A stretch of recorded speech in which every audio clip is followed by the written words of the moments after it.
کہ وہ امپلیمنٹ کس طرح سیٹسفائڈ ہوں گے دھرنا مظاہرین کہ وہ وائنڈ اپ کریں اپنا جو یہ لانگ مارچ۔ اگر یہاں پہ دھرنا مظاہرین کے مطابق اگر یہاں پہ ہمارے جو مطالبات ہیں اس پہ ہمیں لگا کہ جی عمل درآمد نہیں ہوگا تو وہ اسلام آباد کی طرف لانگ مارچ کر سکتے ہیں۔ لیکن میرا زیادہ گمان یہ ہے کہ شاید ایک دن مزید وہ رہیں کوئٹہ میں، ایک دو دن کے بعد انہوں نے اسلام آباد کی طرف لانگ مارچ کرنا ہے۔ اور اس کے علاوہ پی ٹی ایم نے بھی دھرنے میں وہ شریک ہوئے، جہاں کیمپ لگایا تھا انہوں نے وہاں پہ پی ٹی ایم کے لوگ بھی شریک ہوئے، اور ساتھ میں ظاہر ہے کہ سریاب کے مقامی لوگ اور بی ایم پی کے ساتھی بھی وہاں پہ جا کے انہوں نے جو مارچ آیا تھا ان کو ویلکم کہا، ان کے ساتھ اظہار یکجہتی کی۔ تو یہ صورتحال تھی دھرنے کی۔ اب آتے ہیں جی تربت میں کافی دنوں سے ہم سن رہے تھے کہ ڈسٹرکٹ کیچ کے چند بڑے شخصیات وہ نیشنل پارٹی جوائن کریں گے، وہ 12 دسمبر کا تاریخ رکھا گیا تھا۔ تو آج تربت سٹی میں ایک جلسہ ہوا، اس جلسے میں جو اہم شخصیات جن کی میں بات کر رہا ہوں اس میں واجہ انور صاحب، حمل دشتی صاحب، اور تیسرا لالا رشید صاحب، ان کی جو ہے شمولیت ہوئی ہے تربت میں۔ اور ظاہر ہے کہ یہ اپنے اپنے علاقے میں ان کا اپنا ووٹ بینک بھی ہے، لوگ بھی ہیں، اور انہوں نے الیکشن بھی اس سے پہلے لالا رشید صاحب سابق ایم پی ہیں، حمل دشتی صاحب وہ جو ہے بی ایم پی کے ٹکٹ پہ بھی وہ الیکشن 2018 میں انہوں نے لڑا تھا۔ اور واجہ انور صاحب کی بات کریں تو ان کی بھی ظاہر ہے کہ اپنا ایک دائرۂ اثر ہے اپنے علاقے میں، تو اس وجہ سے یہ نیشنل پارٹی کے جو دوست ہیں ان کا ایک رابطہ کافی ٹائم سے چل رہا تھا ان کے ساتھ شامل ہونے کے لیے۔ تو 2-3 ملاقاتوں کے بعد بالآخر یہ فیصلہ کیا گیا ہے ان تینوں شخصیات نے، اور آج وہ نیشنل پارٹی میں شامل ہو گئے ہیں۔ اور نیشنل پارٹی یہ باقاعدہ بی ایم پی سے 2 بندے واجہ انور اور حمل دشتی جو ہے ان کا تعلق بی ایم پی سے تھا، اور بنیادی طور پر لالا رشید کا تعلق بھی بی ایم پی سے تھا، بعد میں وہ باپ میں چلے گئے، ابھی وہ نیشنل پارٹی کی طرف آئے ہیں، اور ان کی شمولیت ہوئی ہے ڈاکٹر عبدالمالک بلوچ صاحب کی زیر صدارت یہ جو جلسہ ہوا تھا۔ میرا خیال ہے کہ ان شمولیتوں سے نیشنل پارٹی نے مکران میں یا اسپیشلی کیچ میں جو ہے وہ مضبوط ہوگا نیشنل پارٹی، اس کی اسٹرینتھ بڑھے گی، ووٹ بینک بھی ظاہر ہے بڑھنا ہے وہ بھی بڑھے گی، اور نیشنل پارٹی نے ایک میسج ظاہر ہے کہ کنوے کیا ہے کہ کیچ کے اندر وہ بی ایم پی کو اور باقی پارٹیوں کو ٹف ٹائم دینے کی اب پوزیشن میں آ گئی ہے۔ اس سے پہلے جو لوگ تھے یہ بی ایم پی میں تھے، اور بی ایم پی کے ایک دشت میں، بلیدہ میں اور ان علاقوں میں ایک اچھا خاصا جو ہے ایک اپنا ووٹ بینک تھا، ایک اثر رسوخ تھا، لیکن وہ آہستہ آہستہ ایسا لگ رہا ہے کہ بی ایم پی کیچ میں کم سے کم کیچ میں وہ بی ایم پی نے لوز کیا ہے، نقصان کیا ہے اس بارے میں۔ ابھی گزشتہ دنوں جب وہ بی ایم پی کے ایک ڈیلیگیشن نے مکران کا دورہ کیا تھا، اس میں ساجد ترین صاحب تھے اور باقی دوست تھے، وہ گئے تھے وہاں پہ، چونکہ ساجد ترین صاحب قائم مقام صدر ہیں بی ایم پی کے، تو انہوں نے ایک وزٹ تو کیا تھا جامع دشتی صاحب سے، ان کی ملاقات ہوئی، لیکن یہ میرے علم میں نہیں ہے کہ ان کا حمل کلمتی سے یا لالا رشید سے کوئی ملاقات ہوئی ہو، مطلب جامع دشتی سے ان کی ملاقات ہوئی تھی، اور آگے جا کے پھر گوادر وہ چلے گئے۔ تو شاید حمل دشتی صاحب اور واجہ انور صاحب کے ساتھ ان کی کوئی اس طرح باقاعدہ کوئی میٹنگ نہیں ہوئی ہے، یا وہ کنوینس نہیں کر سکے ہیں، اس وجہ سے نیشنل پارٹی جوائن کر لیا انہوں نے۔ اور جیسے کہ پہلے میں نے کہا کہ ایک پوزیشن بن گئی ہے نیشنل پارٹی کی، اور ساتھ میں میرے خیال میں باپ کا واحد شخص رہ گئے تھے لالا رشید صاحب، جو نہ نون لیگ میں چلے گئے نہ پیپل پارٹی میں چلے گئے ہیں، نہ ہی وہ کسی اور پارٹی چلے گئے، بلکہ انہوں نے نیشنل پارٹی کو چنا تھا شامل ہونے کے لیے۔ اچھا، اس میں نے کچھ دوستوں سے ویسی جنرلی بات کی، میں نے کہا کہ یار کہ ظاہر ہے کہ لوگ شامل اس لیے ہوتے ہیں کہ ہم الیکشن میں کامیاب وغیرہ ہوں، تو کچھ لوگ ایسے ہیں وہ کیوں پیپل پارٹی نون لیگ کی طرف نہیں گئے؟ تو ایک دوست نے مجھے کہا کہ شاید میں نام نہیں لوں گا، ان تینوں میں سے، تینوں جو شامل ہوئے ہیں ان میں سے ایک کو پیپل پارٹی کی جانب سے دعوت دی گئی تھی کہ آپ پیپل پارٹی جوائن کریں، تو انہوں نے کہا جی پیپل پارٹی کا تو ایک سنگل ووٹ نہیں ہے وہ میرے حلقے میں، اور اگر میں پیپل پارٹی جوائن کروں ہو سکتا ہے کہ میرے اپنے گھر کی چار دیواری کے لوگ بھی مجھے ووٹ نہ دیں، تو میں کیسے پیپل پارٹی جوائن کر سکتا ہوں؟ تو میں نے اس دوست کو کہا کہ یار انہوں نے تو یہ جواب دے دی، چلیں ٹھیک ہے، ان کا اپنا ایک جواب ہوگا، لیکن یہ جو ظہور بلیدی صاحب بلیدہ سے شامل ہوئے ہیں، تو کیا بلیدہ سے پیپل پارٹی سے ظہور بلیدی صاحب کو ووٹ مل سکتا ہے؟ اور انہوں نے کہا کہ میں نہیں جانتا، سمجھ گئے؟ لیکن ووٹ میں مطلب الیکشن ووٹر وہ اور جیتنا دو میرے خیال میں تھوڑا سا الگ الگ باتیں، سمجھ گئے نا آپ؟ تو یہ ہے۔ اور ساتھ میں اپنا ظہور بلیدی صاحب نے ایک جب سے یہ جو جلسہ ہو رہا ہے نا، یہ آج جو ہونا تھا، یہ اس کی جب سے چمگوئیاں ہو رہی تھیں یا اعلانات ہو رہے تھے، تب سے ظہور بلیدی صاحب جو ہے وہ سوشل میڈیا میں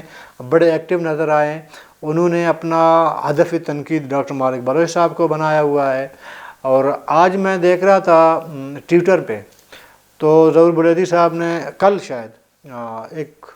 ٹویٹ کی تھی ڈاکٹر مالک بلوچ صاحب کے حوالے سے، اس کے بعد جو رپلائی آنا شروع ہوئے نا، جو آنسر آنا شروع ہوئے تھے، تو اس میں ظہور صاحب کو بھی کافی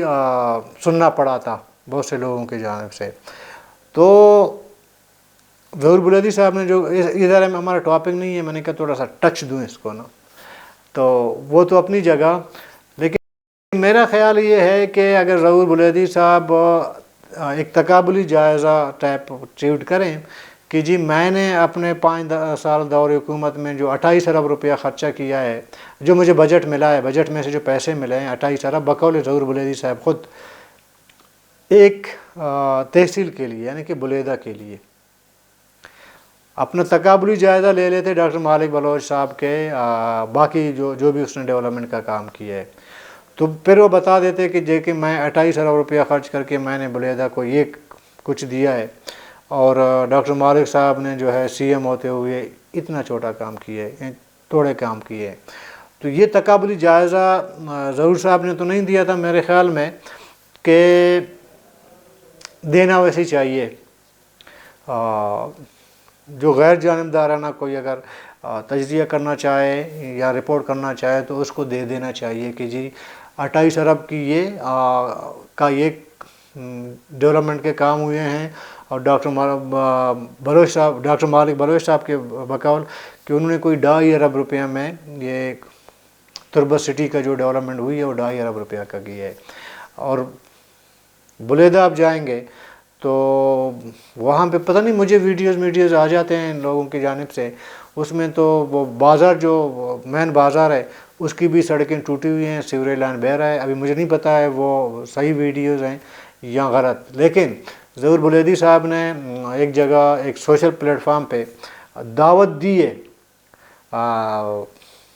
میڈیا کے دوستوں کو کہ جی آپ بلیدہ آ جائیں، تو آپ وہاں دیکھیں گے کہ میں نے بہت سارا جو ہے بلیدہ کے لیے ڈیولپمنٹ کا کام کیا ہے۔ یہ جب ہم جائیں گے بلیدہ، تو جب جانا ہوا، ضرور نہیں ہے کہ ظہور بلیدی صاحب کی دعوت پہ چلے جائیں، جب جانا ہوا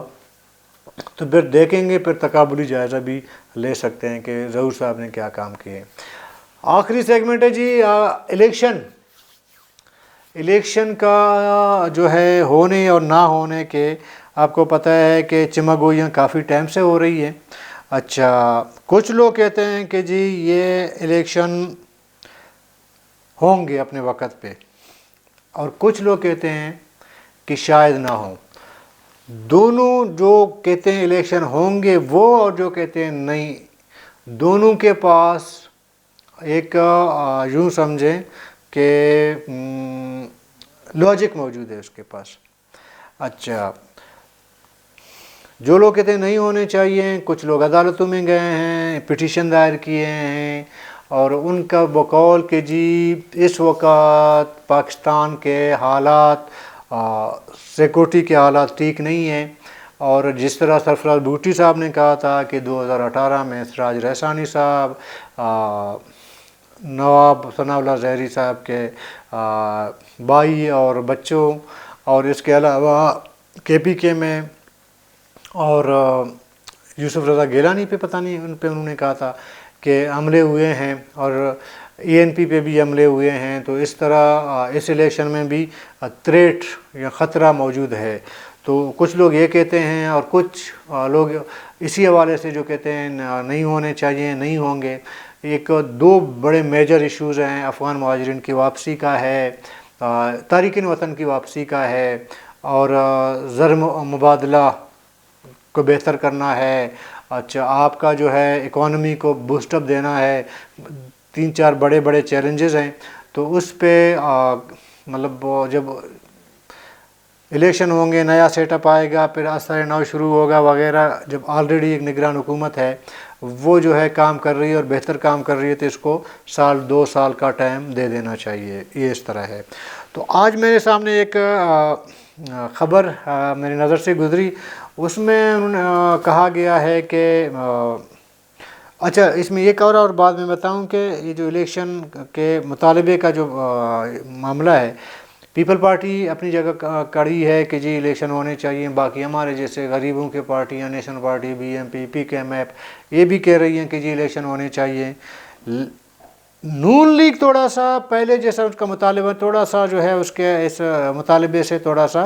ہوا تھوڑی سی کم ہو گئی ہے. ابھی اس طرح کا جو ہے وہ الیکشن ہونے کی جو ہے وہ بات نہیں کرتے، دھیمی انداز میں کرتے ہیں، لیکن وہ اس طرح نہیں کرتے. تو اس کی وجوہات تو سب کو پتہ ہے کہ جی ابھی تو پنجاب میں ان کو پی ٹی آئی کی جانب سے ٹف ٹائم ہے نا، مشکلات ہیں ان کو. شاید نون لیگ یہی سمجھتی ہے کہ تھوڑا وقت اور گزر جائے، تھوڑا یہ جو بلے کے نشان کا معاملہ ہے یہ پی ٹی آئی سے ادھر ادھر کر کے تو پھر ہم تھوڑا سا اپنے راستہ ہموار کر سکتے ہیں. آج انور ساجدی صاحب نے بڑا زبردست ایک آرٹیکل لکھا ہے، وہ آپ لوگوں کو پڑھنا چاہیے اس بارے میں کہ انہوں نے کیا کہا ہے. لیکن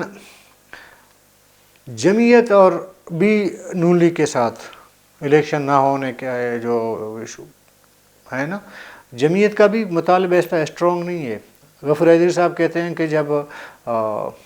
حالات ٹھیک ہوں گے پھر الیکشن ہوں، مسئلہ نہیں ہے. تو اس کا مطلب جمعیت بھی وہ اس طرح اسٹرانگ نہیں ہے، اس کے مطالبے میں اتنا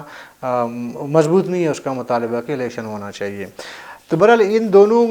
طاقتوں کے بیچ میں ہونے نہ ہونے والوں کی آج ایک خبر ہے، وہ میں آپ کے ساتھ شیئر کرتا ہوں.